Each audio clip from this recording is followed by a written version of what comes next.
Kita semua paham ya bahwa Majelis Permusyawaratan Rakyat memang memiliki kewenangan untuk memberhentikan presiden atau wakil presiden. Tetapi kan kalau kita baca, tidak boleh membaca hanya sekedar pasal 3 Undang-Undang Dasar. Kita harus juga baca pasal 7A dan 7B.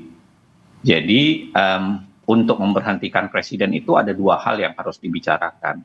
Yang pertama adalah syaratnya, kenapa dia diberhentikan, dan yang kedua adalah tata caranya atau mekanisme penegakannya. Kalau kita bicara soal syarat memberhentikan presiden, selain karena tadi disampaikan oleh Pak Doli soal meninggal dan lain-lain sebagainya, syarat pemberhentian di tengah jalan itu kan ada 3. Yang pertama soalan diberhentikan karena alasan administrasi. Misalnya dia tidak lagi memenuhi syarat sebagai presiden dan atau wakil presiden. Yang kedua, syarat yang lebih bersifat pelanggaran hukum atau pidana. Misalnya bribes, menerima suap, dan lain-lain sebagainya. Yang ketiga adalah syarat melakukan perbuatan tercela atau misdemeanor gitu.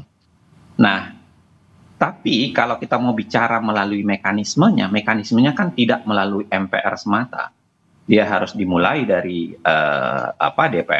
DPR menyampaikan hak menyatakan pendapatnya, lalu kemudian dibawa ke Mahkamah Konstitusi akan mengatakan ya atau tidak, baru kemudian dibawa ke MPR untuk memutuskan di ujungnya.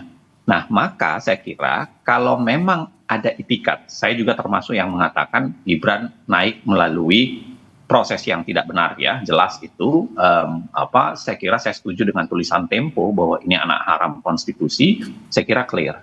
Cuman kalau mau memulai prosesnya yang konstitusional, ya harus kita berbasis pada konstitusional, karena Undang-Undang Dasar juga menyebutkan itu, memberhentikan presiden di tengah jalan harus melalui tata cara dalam Undang-Undang Dasar, maka saya kira lebih baik DPR memulainya dengan misalnya silahkan pilih. Misalnya kalau Gibran dianggap tidak memenuhi syarat sebagai presiden dan wakil presiden, kan barangkali sempat heboh-heboh soal ijazah. Dan silahkan kalau memang ditemukan bukti yang kuat soal itu. Kalau misalnya misdemeanor atau perbuatan tercela, nah silahkan tuh apakah konteks sepupu papanya kemarin itu betulkah dia yang melakukan dan lain sebagainya, silahkan itu yang dielaborasi. Termasuk kalau pelanggaran pidananya misalnya saya nggak tahu, tapi saya ingat dulu Pak Mas Ubedillah pernah melaporkan ke KPK misalnya. Kalau itu memang terbukti secara pidana, maka seharusnya menurut saya bisa dilanjutkan ke proses impeachment melalui DPR. Nah, tapi jangan lupa dia harus dibawa ke Mahkamah Konstitusi sebelum di ujungnya akan diselesaikan oleh MPR. Saya ingin mengatakan begini, bahwa ada pelanggaran konstitusi yang dulu dilakukan, tidak berarti bahwa kita harus melakukan pelanggaran yang sama atau merusak konstitusi, karena menurut saya itu tidak akan mengakhiri, tidak akan membanggakan sebagai sebuah proses konstitusional. Tapi kalau Anda melihat, Mas Uceng, ada pelanggaran nggak yang dilakukan Mas Gibran selama menjabat belum 1 tahun ini? Kalau pelanggaran dalam 1 tahun ini kan kita pasti membutuhkan sesuatu yang lebih bersifat data yang jelas dan lengkap. Saya kira kalau apa yang pernah dilakukan dan sangat mungkin dimasukkan dalam impeachment articles, ya itu yang 3 saya sebutkan tadi. Misalnya perbuatan tercela, ya silahkan ya. Apakah nanti perdebatannya begini? Apakah impeachment itu harus ketika dia menjabat, dia melakukan kesalahan baru bisa dijatuhkan? Saya kira itu perdebatan yang berbeda. Kita ingat Wapres Budiono itu dimulai hak menyatakan pendapatnya ketika tahun 2009, itu malah ketika dia bukan menjadi Wapres, dia menjadi Gubernur Bank Indonesia kala itu. Dia melakukan kesalahan, dituduh ya, melakukan kesalahan dalam kasus Bank Senturi, bukan ketika menjadi Wapres. Artinya apakah pelanggarannya itu harus dalam masa jabatannya, ataukah pelanggarannya dilakukan ya sebagai alasan untuk impeachment articles, itu satu perdebatan tersendiri. Tapi menurut saya paling mula yang harus dilakukan adalah jangan merusak konstitusinya. Silahkan melalui proses yang di pasal 3 ayat 3 Undang-Undang Dasar mengatakan kalau mau memberhentikan presiden dan wakil presiden, MPR akan melakukannya sepanjang itu disesuaikan dengan proses yang ada dalam Undang-Undang Dasar. Oke. Maka pasal 7A dan 7B itu harus dibaca dalam konteks yang sama dengan pasal 3. Oke, baik. Saya kembali ke Mas Uceng. Mas Uceng, terkait dengan kondisi kita yang sedang seperti ini, kemudian dengan tadi mekanisme yang sangat panjang dari mulai DPR, kemudian ke MK, ke MPR, seperti apa Anda melihat peluangnya? Apakah bisa besar peluang untuk menggantikan wapres kita dengan usulan Purnawirawan TNI? Saya kira ada dua hal yang harus saya garis bawahi ya. Yang pertama, tentu saja kalau kita mau melakukan perubahan, saya kira ada yang harus diubah. Ya, itu tentu saja. Wah, adalah kebodohan kalau kita mau melakukan perubahan, tapi kita tidak melakukan apa-apa. Yang kedua, saya ingin mengatakan tidak serta-merta bahwa karena kita punya program mendukung pemerintah, maka suatu struktur pemerintahan itu tidak boleh bersifat berlawanan dengan dia. Dan saya kira begini, DPR itu tidak bisa dianggap sebagai sebuah konsep yang lebih monolitik gitu. Artinya sangat mungkin sebenarnya, ya silahkan ada pihak di DPR yang barangkali bersedia membantu proses jalannya pemerintahan karena dia bagian dari koalisi pemerintahan, tetapi jangan salahkan juga ketika ada usulan, ada keinginan untuk mendorong ke arah sana, karena itu adalah bagian dari aspirasi, bisa jadi aspirasi politik di internal DPR, maupun bisa jadi itu adalah aspirasi masyarakat di tingkat eksternal DPR. Maka saya kira tetap saja harusnya bisa saja ditindaklanjuti lah, bisa aja dicoba untuk dilakukan sepanjang mekanismenya kan ada. Misalnya apa? Usulan hak menyatakan pendapat itu kan sekurang-kurangnya dilakukan oleh berapa orang anggota DPR, tergabung dari sekurang-kurangnya berapa fraksi, lalu kemudian dibawa ke proses pleno itu sekurang-kurangnya berapa quorumnya, berapa kemudian kan itu ada prosesnya. Terlepas dari kalau kita baca proses itu, saya kira tentu secara matematis sulit. Ya, karena koalisi pendukung pemerintahan sekarang itu kan sangat besar, ya, termasuk menurut saya PDIP yang sampai sekarang setidaknya yang terlihat di publik itu tidak menjadi oposisi untuk Prabowo, tapi hanya tersisa untuk oposisi kepada Gibran dan bapaknya. Nah, terlepas kalau kita hitung secara matematis tentu menurut saya sulit. Tetapi jangan pernah menafikan, karena menurut saya itu adalah bagian dari aspirasi, ya, aspirasi bisa jadi politik, bisa jadi publik, dan yang kedua itu bisa jadi adalah bagian dari upaya untuk melakukan perubahan, dan yang ketiga itu bagian dari tidak bisa dikatakan bahwa kita tidak boleh melakukan yang lain hal karena ada yang sedang kita lakukan gitu, karena itu bagian dari sesuatu yang memang diminta oleh publik. Begitu, Mas. Oke, baik, saya ke Mas Uceng. Mas Uceng, kalau Anda melihatnya tadi kan ada pernyataan disampaikan oleh Mas Agung bahwa ada unsur mungkin penilaian kapasitas dari Mas Gibran yang dinilai kurang perform gitu sebagai wakil presiden selama sebelum 1 tahun menjabat ini.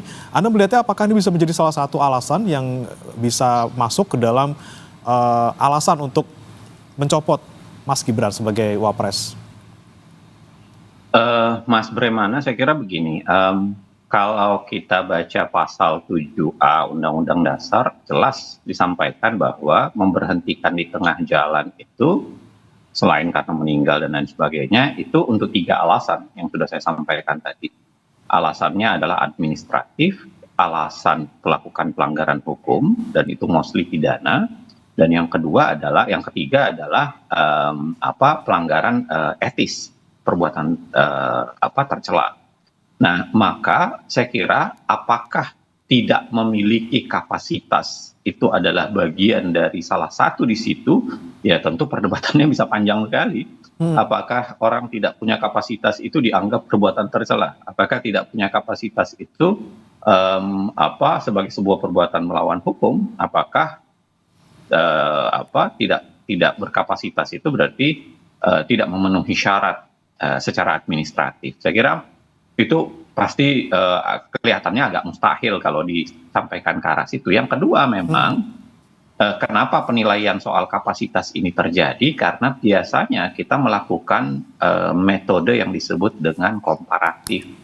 Secara sejarah kita, hampir semua wakil presidennya itu memang punya kapasitas yang sangat mumpuni ya. Ada posisi yang luar biasa, well known by publik, bukan hanya well known, tapi kemudian publik memberikan penghormatan atas kapasitas tertentu yang memang dimiliki. Nah, ini barangkali berbeda dengan Gibran yang mayoritas kapasitasnya itu dilekatkan hanya karena dia anak pejabat presiden sebelumnya. Mostly di situ. Nah, yang ketiga, apakah itu bisa menjadi alasan? Tadi saya sudah sampaikan bahwa kelihatannya itu sulit. Maka kalau memang serius mau melakukan sesuatu menuju ke arah sana, saya kira silahkan dilakukan selama tetap mengikuti prosedur yang ada dalam Undang-Undang Dasar, dan jangan paksakan kemudian proses yang tidak sesuai dengan Undang-Undang Dasar itu dilanggar. Yang terkhusus begini Mas Bremana, saya mau bilang bahwa saya termasuk orang yang mengatakan tidak karena siapa yang mengatakan, lalu kemudian kita menilai berdasarkan background-nya orang yang mengatakan itu. Saya sedikit agak menolak itu. Misalnya kalau Mas Doli dianggap sebagai partai pendukung pemerintahan, karena dari partai Golkar misalnya, kan tidak serta-merta kita bisa kalahkan. Mas Doli tidak boleh didengar perkataannya karena dia bagian dari pendukung pemerintahan gitu. Atau misalnya Mas Agung misalnya pernah tidak tahu ya, pernah saya wallahu alam apakah pernah membantu riset yang dimintakan oleh tim pemenang partai tertentu lalu kemudian dianggap tidak netral. Saya tidak begitu logika berpikirnya.